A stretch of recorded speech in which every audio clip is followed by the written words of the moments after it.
¿Sabían que existe una manera de resolver disputas sin tener que llegar a un juicio? Así es, la transacción permite a las partes llegar a un acuerdo de forma rápida y eficiente, ahorrando tiempo y recursos. Hoy nos adentraremos en el mundo de la transacción. Comenzaremos entendiendo qué es y cuáles son sus elementos esenciales. Luego, exploraremos las características que la hacen única, quienes están habilitados para transigir y qué objetos pueden formar parte de estos acuerdos. También analizaremos las razones que pueden llevar a la nulidad de una transacción y, por supuesto, los efectos que ésta produce en el ámbito del derecho. Definición de transacción. Según el artículo 2446 del Código Civil, la transacción es un contrato en el que las partes resuelven extrajudicialmente un litigio pendiente o previenen uno eventual. Este mecanismo se destaca por su naturaleza consensual, permitiendo que las partes lleguen a un acuerdo sin la necesidad de recurrir a un juicio. Elementos constitutivos. La transacción, al igual que la novación, actúa como un contrato y al mismo tiempo como un medio de extinguir obligaciones. Para que se considere válida, debe cumplir con ciertos requisitos. En primer lugar, debe existir un derecho dudoso, es decir, un derecho que esté actualmente en disputa o que tenga el potencial de serlo. Es fundamental que las partes identifiquen esta condición, ya que no se considerará transacción si se renuncia a un derecho que no se disputa o si el litigio ya ha concluido mediante sentencia firme. En segundo lugar, deben realizarse mutuas concesiones o sacrificios. Esto significa que cada parte debe renunciar, aunque sea en parte, a sus pretensiones. La doctrina contemporánea describe la transacción como un acto en el que, sacrificando parte de sus pretensiones, las partes ponen fin a un litigio pendiente o previenen uno eventual. La falta de este requisito puede llevar a que el contrato sea considerado un acto jurídico diverso, como la remisión de la deuda o la renuncia de un derecho. Características clave. Analicemos las características de la transacción. Es un contrato bilateral, lo que significa que implica obligaciones para ambas partes. Es oneroso, ya que ambas partes obtienen beneficios y asumen cargas. Además, puede ser conmutativo o aleatorio, dependiendo de si las prestaciones son equivalentes o no. Es un contrato consensual, lo que implica que se perfecciona por el simple acuerdo de las partes. Adicionalmente, la transacción puede o no actuar como un título traslaticio de dominio. Si solo reconoce o declara derechos preexistentes, no transfiere la propiedad de un objeto disputado. Sin embargo, puede hacerlo si se trata de un objeto no disputado.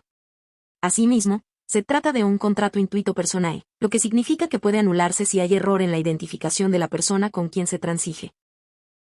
¿Quiénes pueden transigir? Artículo 2447 del Código Civil establece que solo puede transigir quien tenga la capacidad de disponer de los objetos comprendidos en la transacción. Por lo tanto, todo mandatario requerirá un poder especial para transigir, donde se especifiquen los bienes, derechos y acciones sobre los que se desea transigir. Esto es aplicable tanto en el ámbito judicial como extrajudicial. Bienes susceptibles de disposición. Respecto al objeto de la transacción, el artículo 2447 aclara que se debe poseer la capacidad de disponer de los bienes involucrados. Así, pueden ser objeto de transacción todos los bienes que sean susceptibles de disposición, es decir, aquellos que son comerciables. Sin embargo, existen prohibiciones específicas establecidas por la ley. Por ejemplo, no se puede transigir sobre acciones penales derivadas de un delito, alimentos futuros que se deben por ley, el estado civil, o sobre derechos ajenos o inexistentes. Causas de nulidad, dolo, error y fuerza. Pasemos a la nulidad de la transacción. Este contrato rige por las normas generales sobre nulidad de los actos jurídicos. Adicionalmente, el legislador ha establecido disposiciones específicas sobre causas de nulidad que incluyen el error, el dolo y la fuerza. Por ejemplo, la transacción es completamente nula si se obtiene mediante dolo o violencia. También será nula si hay error respecto a la identidad del objeto en cuestión, aunque el error de cálculo solo dará derecho a su rectificación, no a la nulidad del acto. Relatividad de los efectos. Los efectos de la transacción son principalmente relativos. Esto significa que solo vinculan a las partes involucradas. Si hay múltiples interesados en el asunto transigido, la transacción consentida por uno de ellos no perjudica ni beneficia a los otros. Relatividad de los efectos en cuanto al objeto. Además, el artículo 2462 establece que si la transacción específicos, la renuncia general de derechos solo se entenderá respecto a esos objetos.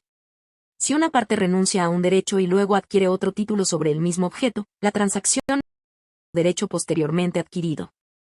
Efecto de cosa juzgada. Finalmente, la transacción puede ser considerada como un equivalente jurisdiccional.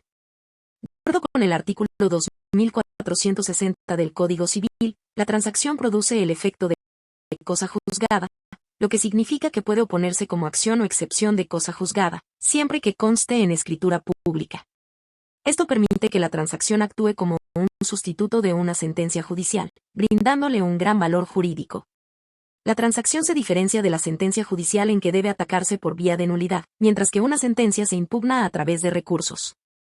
También se distingue de la conciliación y del avenimiento en que se lleva a cabo sin necesidad de la intervención de un juez, permitiendo solucionar sus conflictos de manera directa. En conclusión, la transacción se presenta como una herramienta eficiente y flexible en el ámbito del derecho, permitiendo a las partes resolver conflictos de manera consensuada y extrajudicial. A través de concesiones mutuas, se logra no solo poner fin a litigios existentes, sino también prevenir futuros conflictos.